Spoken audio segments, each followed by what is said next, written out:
দা রাত্রি তো মুরগিটা চুরি করলাম, কিন্তু আমার মাথার মধ্যে না একটা প্রশ্ন ঘুরতেছে। রাখ তোর প্রশ্ন, মুরগিটাকে ধুয়ে ফ্রিজে থুয়ে আয়। মুরগিটা তো চুরি করলাম, কিন্তু মুরগিটা যদি আমাদের হতো তাহলে কি আমরা চোর হতাম? তুই কি পাগল?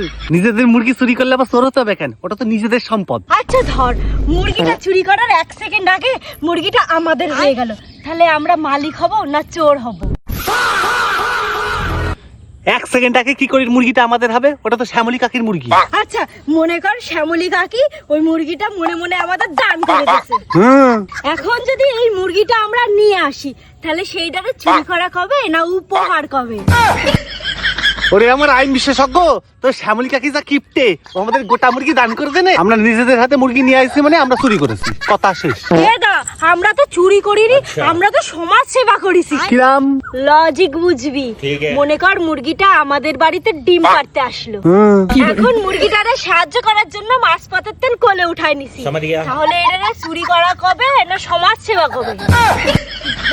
তুই কি একটু চুপ করবি? তোর এই বক বকানির কারণে শ্যামলী কাকি চলে আসবে না, তখন বুঝতে পারবি সমাজ সেবা কারে করে। এরা মনে কর ওই মুরগিটা এখন ডিম পারলো, তাহলে এই ডিমটা কাদের হবে?